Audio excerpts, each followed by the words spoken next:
Hello everyone, let me introduce myself. I am Dr.G.Nandhini, Associate Professor in the Department of Oral Pathology, SRM Dental College, Tamil Nadu, India. I am going to present a poster on the topic Diagnosticating Oral Lesions in Immunocompromised Individuals, a Clinical Case Scenario.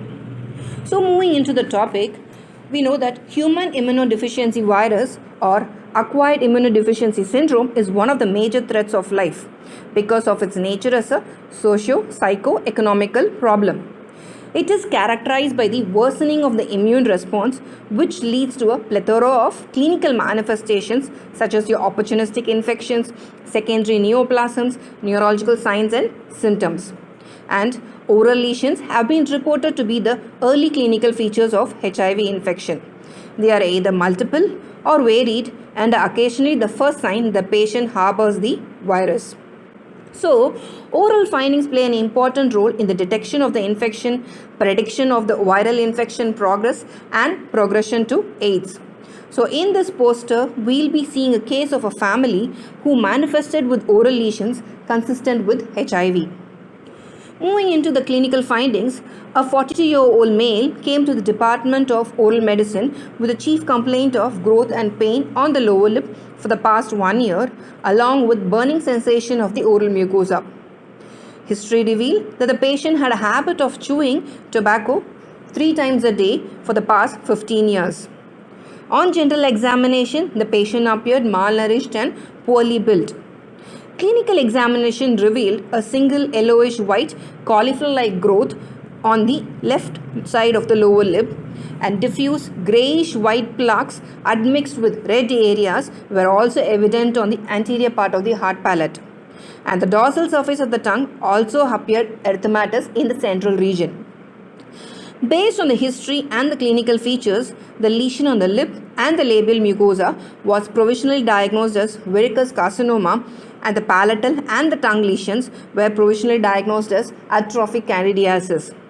Seeing all these clinical findings and based on a suspicion that the patient was advised for routine blood investigation along with testing for HIV 1 and 2. And we found out that HIV 1 and 2 was positive. Following which exfoliative cytology was done for the tongue and the palatal lesion, and it revealed PAS positive hyphae admixed with exfoliated epithelial cells suggestive of Candida hyphae. And an excisional biopsy of the lip lesion was carried out for the patient under local anesthesia to rule out the possibility of oral squamous cell carcinoma. And histologically, the lesion was diagnosed as verrucous carcinoma. On confirming the diagnosis of HIV, we then called upon the spouse of the patient for further examination. On general examination, the patient's spouse appeared malnourished and poorly built. A intraoral examination revealed diffuse white plaques in the dorsal surface and the lateral borders of the tongue, and greyish white plaques admixed with red areas were also evident on the anterior part of the hard palate. So, based on the history and the clinical features, the lesion on the tongue was provisionally diagnosed as pseudomembranous candidiasis, while the lesion on the palate was diagnosed as chronic multifocal candidiasis. The intraoral findings were consistent with the oral manifestation of AIDS, which raised a suspicion of the possibility of HIV infection.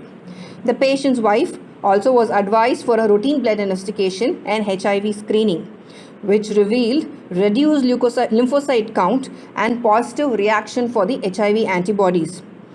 Exfoliative cytology was then carried out, which revealed the presence of thin, slender PAS positive hyphae, confirming the diagnosis of candidiasis. Then, both the patients were advised antifungal medications for the management of candidiasis and then were referred to a general physician for the management of the immunodeficiency state.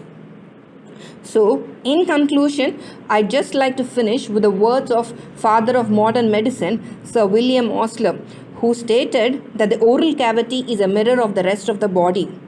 So, in conclusion, we should know, we dentists are often the first healthcare providers to encounter lesions within the oral cavity and all oral manifestations of HIV, whether it's present individually or along with other lesions.